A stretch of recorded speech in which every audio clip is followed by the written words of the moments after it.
Hello students, तो आज हम पढ़ने वाले हैं सुपर स्ट्रक्चर और सब स्ट्रक्चर के बारे में। देखो, दोनों ही पार्ट हैं आपके ब्रिज के।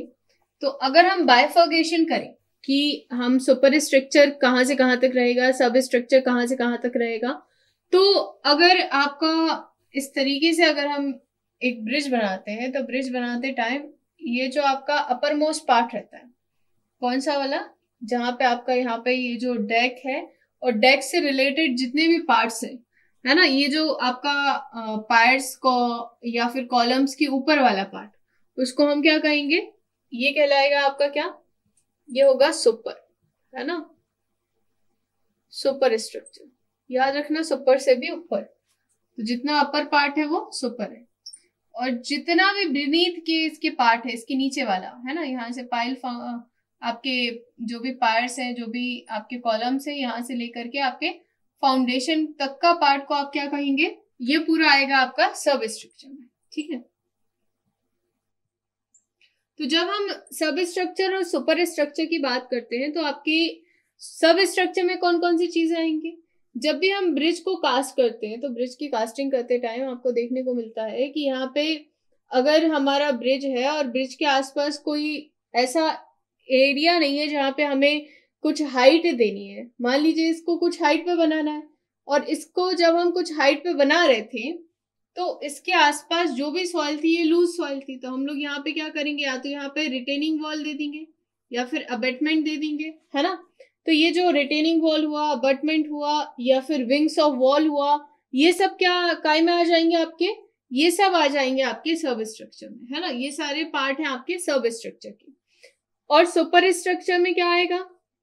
सुपर स्ट्रक्चर में आ जाएगा ये जो आपका स्लैब है, यहाँ जो इसका आपका डेक है, स्लैब है, यहाँ पे आपका हैंडल रेल्स है ना, यहाँ पे फ्लोरिंग है, कर्ब है, ये सारी चीजें काय में आ जाएंगी आपके? ये सारी चीजें आ जाएंगी सुपर स्ट्रक्चर में। ठीक है, तो जब भी हम सुपर स्ट्रक्चर की बात करते हैं तो सुपर स्ट्रक्चर एक तरीके से जो मेन लोडिंग में पार्ट ले रहे हैं उसको आप सब स्ट्रक्चर में डाल रहे हो, और उसके ऊपर वाले जितने भी चीजें हैं उनको आप सुपर स्ट्रक्चर में डाल रहे हो। यहाँ पे बीम्स भी आएंगे, है ना, जितनी भी बीम्स हैं, क्रॉस गर्डर्स हैं, ये सारी चीजें इसमें आ जाएंगी। ठीक है, आपके काय में? सुपर स्ट्रक्चर में। तो फिलहाल हम पहले आपका सब स्ट्रक्चर पढ़ते हैं, फिर हम सुपर स्ट्रक्चर पे जाएंगे। तो अगर हम सब स्ट्रक्चर की बात करें तो सब स्ट्रक्चर में क्या क्या आ रहा था आपका? यहाँ पे जितने भी आपके पियर्स है, कॉलम्स है, रिटेनिंग वॉल्स है या अबटमेंट है ना। तो अब ये सब स्ट्रक्चर होता क्या है? तो सब स्ट्रक्चर क्या होता है कि जो भी स्ट्रक्चर का लोड को बेयर करे, अपने अपर मोस्ट स्ट्रक्चर का टोटल लोड की बेयरिंग जो करता है उसको हम क्या कहते हैं? सब स्ट्रक्चर। सब स्ट्रक्चर की फंक्शनैलिटी ये रहती है कि आपका लोड को इक्वली डिस्ट्रीब्यूट करना है, जो भी आपका लोड आ रहा है इसको क्या करना है? इक्वली डिस्ट्रीब्यूट करना है, और कहाँ तक लेके जाना है? आपके ग्राउंड तक, और ग्राउंड में भी आप क्या करेंगे? इसको इक्वली डिस्ट्रीब्यूट कर देंगे, है ना। तो ये सारे वर्क रहते हैं सब स्ट्रक्चर के। इसके साथ साथ ये एंश्योर करता है कि हमारा जो स्ट्रक्चर है कहीं वो लैंड स्लाइडिंग में या सॉइल के कारण फेलियर जनरेट ना करे, जिसके बहुत अच्छे एग्जांपल्स क्या क्या है आपके? जो हम विंग्स ऑफ वॉल की बात कर रहे हैं, है ना, जैसे कि यहाँ पे दिख रहा है आपका विंग्स ऑफ वॉल। ठीक है, आपके जितने भी रिटेनिंग वॉल्स स्ट्रक्चर हैं जो कि क्या कर रहे हैं? सॉइल को रिटेन करके रख रहे हैं। आपके अबटमेंट है, अबटमेंट क्या होते हैं? ये जो आपका, आपने देखा होगा कि अगर हमारा ब्रिज यहाँ से यहाँ तक बन रहा है, इसके आगे हम देखते हैं कि ये थोड़ा सा आगे इस तरीके से ब्रिज गया है, और इसके बाद आपने देखा होगा कि ब्लॉक्स लगा देते हैं, इस तरीके के आपने देखे होंगे ब्लॉक्स, ऐसे आरसीसी के ब्लॉक्स,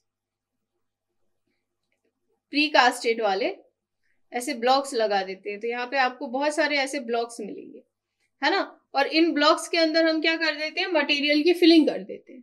तो इसी को हम कहते हैं अबटमेंट। कई बार ये, अगर हम ब्रिज कई बार बनाते हैं तो अगर फ्लाईओवर ब्रिज बना रहे हैं तो इसके नीचे जो भी आप मटेरियल भर रहे हैं, और यहाँ पे ये जो बॉक्सेस का हम यूज कर लेते हैं, इन्हीं को हम, ये सब काय में आ जाएगा आपका? अबटमेंट में। ठीक है, इसके बाद अगर आप पायर्स की बात करें तो पायर्स क्या होते हैं? या पियर्स भी कहते हैं। तो ये क्या होते हैं, ये कॉलम होते हैं। ये जो हम कॉलम देते हैं हमारे ब्रिज को सपोर्ट करने के लिए, जो कि हमारे पूरे स्लैब को अलग अलग पार्ट में डिवाइड करते हैं, उनको हम पायर्स कहते हैं। इसके बाद यहाँ पे आप स्ट्रक्चर भी देख सकते हैं। Foundation is also a part of your सब स्ट्रक्चर, है ना। फाउंडेशन भी सब स्ट्रक्चर के पार्ट में ही आएगा। तो यहाँ पे आप इसका डायग्राम भी देख सकते हैं, ठीक है, आपकी स्क्रीन पे दिख रहा होगा। इसके बाद अब हम बात करेंगे सुपर स्ट्रक्चर की। तो देखो, सुपर स्ट्रक्चर का मतलब ये होता है कि ये ग्राउंड के ऊपर, ग्राउंड से लेकर के इसके जो भी पर्टिकुलर डेक है यहाँ तक का तो हमने देख लिया सब स्ट्रक्चर। इसके ऊपर वाला सारा का सारा पार्ट को हम कह रहे हैं सुपर स्ट्रक्चर, है ना। अब सुपर स्ट्रक्चर में कौन कौन से पॉइंट आ जाएंगे आपके, तो सुपर स्ट्रक्चर में भी वेरियस पॉइंट आ जाएंगे। जैसे कि आपका क्या आ जाएगा, आपका डेक आ जाएगा, है ना। डेक के बाद आपका स्लैब आ जाएगा, यहाँ पे जो भी आपका स्लैब होगा। इसके बाद अगर हम सुपर स्ट्रक्चर में बात करेंगे तो सुपर स्ट्रक्चर में और क्या क्या आता है आपका, आपके गर्डर्स आते हैं, आपके बीम्स आते हैं। देखो गर्डर्स, प्लेट गर्डर्स, गर्डर्स और बीम्स की बात करें तो जितने भी आपके बीम होंगे, है ना। अब बीम में कौन कौन से बीम, जो भी आपके मेन बीम होंगे और जो भी आपके क्रॉस बीम होंगे। मेन बीम और क्रॉस बीम कौन से होते हैं, ये अगर आपका कोई बीम कोई अगर हम इस तरीके से स्ट्रक्चर बनाए तो ये वाला जो पार्ट रहता है, ये वाला जो पार्ट रहता है जो कॉलम से डायरेक्टली अटैच्ड रहता है ना। तो ये वाला पार्ट क्या होगा, इसी के नीचे क्या होगा, कॉलम होगा। तो कॉलम से डायरेक्टली अटैच्ड पार्ट को हम क्या कहते हैं, आपका मेन बीम, है ना। ये है आपका मेन बीम। इसकी फंक्शनिंग क्या रहती है कि जितना भी आपका सुपर स्ट्रक्चर का लोड रहे, ये मेन बीम की रिस्पॉन्सिबिलिटी है कि वो कहां तक लेकर के जाए आपके कॉलम, और कॉलम की रिस्पॉन्सिबिलिटी रहेगी कि वो फाउंडेशन, और फाउंडेशन से नीचे बीनीथ तक चला जाएगा। तो मेन बीम के बाद आपको यहाँ पे देखने को मिलेगा कि कुछ ऐसे क्रॉस बीम्स रहते हैं, है ना। तो ये इन्हीं को हम क्या कहते हैं, इनको कहेंगे आप क्रॉस बीम। अगर हम, ये तो हमने आरसीसी की बात कर ली कि अगर हम आरसीसी का स्ट्रक्चर बना रहे हैं उस टाइम पे, अगर आरसीसी का स्ट्रक्चर ना बना के अगर आप इसमें स्टील का स्ट्रक्चर बना रहे, तो स्टील का स्ट्रक्चर जब बनाएंगे तो जब यहाँ पे ये बीम्स की जगह हम लिखने शुरू कर देंगे ये सारे गर्डर्स है ना। तो जितने भी गर्डर हैं, प्लेट गर्डर हुआ या फिर कोई दूसरा गर्डर हुआ, इसमें ट्रसेस भी आएंगे आपके, है ना। जितने भी आपके ट्रस आप देखते हैं, जब हम रेलवेज में जाते हैं तो रेलवेज में आप देखते हैं कि जो रेलवे के ब्रिज रहते हैं तो वहां पे हम देखते हैं तो हमारे जस्ट साइड में जैसे हम देखेंगे तो वहां पे ऐसे ट्रसेस बने रहते हैं। तो ये सारे जो ट्रस रहते हैं, ये ट्रस सारे के सारे ट्रस भी काय में आएंगे, आपके सुपर स्ट्रक्चर में आएंगे। कई बार हम अगर इन ट्रस का यूज नहीं कर रहे तो इन ट्रस की जगह हम किसका यूज करेंगे, आर्चेस का यूज करेंगे, है ना। या फिर इसकी जगह हम लोग किसका यूज करेंगे, आपके केबल्स का यूज करेंगे। तो ये जो आपका आर्चेस हुआ, आपका केबल्स हुआ, या फिर आपके ट्रस हुआ, तो ये सब काय में आएंगे, सुपर स्ट्रक्चर में आएंगे। तो ये ट्रस का क्या काम होता है, ट्रस का ये काम होता है कि जब भी हम किसी चीज को लोडिंग देते हैं, लोडिंग अगर हमने दी तो लोडिंग देते टाइम वो क्या होगा, हमारे जितने भी लेटरल फोर्सेस हैं इनके लिए ये प्रिपेयर नहीं रहेगा, है ना। तो लेटरल फोर्सेस जैसे कि विंड लोड हुआ, अर्थक्वेक लोड हुआ, तो कहीं ना कहीं अगर यहाँ पे विंड की इंटेंसिटी हाई है या अर्थक्वेक लोड ज्यादा आ रहा है, उसकी जोन ज्यादा है, तो फिर यहाँ पे ब्रेकेज होने के चांसेस बढ़ जाते हैं। तो इसलिए हम लोग क्या करते हैं कि यहाँ पे ट्रस दे देते हैं। अब ये ट्रस क्या करेगा, लेटरली इसको एनहेंस कर लिया। आप अगर आपने कोई स्ट्रक्चर बनाया, इस स्ट्रक्चर को अगर इस तरीके से रख दिया और यहाँ से लोडिंग लगाई, तो क्या होगा, ये स्ट्रक्चर कुछ ऐसा डिफ्लेक्ट हो जाएगा, है ना। तो हमने क्या करा, यहाँ पे हमने ब्रेसिंग दे दी, है ना, यहाँ पे ट्रस बना दिया। अब यहाँ पे लोडिंग लगा रहे हो तो ये इजीली रिफ्लेक्ट नहीं हो रहा, ठीक है। तो ट्रस की फंक्शनिंग ये होती है। केबल्स क्या करते हैं आप, केबल्स आपको ही पता है कि कैंटिलीवर एक्शन होता है, तो कैंटिलीवर एक्शन में आपको एक्स्ट्रा सपोर्ट की जरूरत पड़ती है, जो कि कौन देता है, आपका केबल्स देते हैं।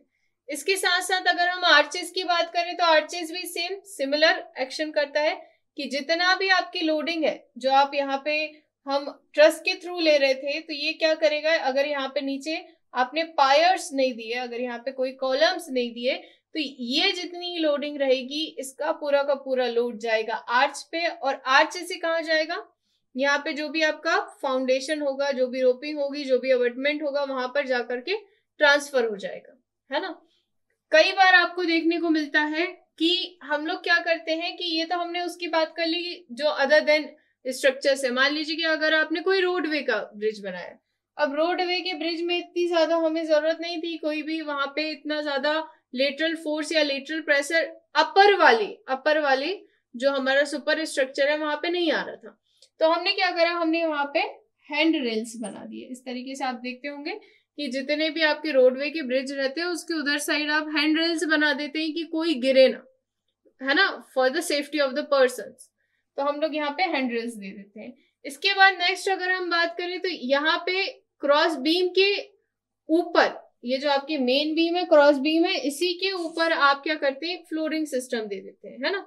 फ्लोरिंग सिस्टम इसलिए दिया जाता है, अगर फ्लोरिंग सिस्टम नहीं दोगे तो यहाँ से जो भी व्हीकल है वो सरपास कैसे करेगा, इसको यूज कैसे करेगा, तो इसलिए हम लोग यहाँ पे फ्लोरिंग सिस्टम दे देते हैं। तो ये जो हम फ्लोरिंग सिस्टम दे रहे हैं ये भी काय में आ रहा है आपका, इसका भी जितना भी आपकी कैलकुलेशंस रहेंगे वो काय में जाएंगे, आपके सुपर स्ट्रक्चर में जाएंगी, है ना। आई होप कि आपको समझ आई होंगी सारी चीजें। Thank you for watching.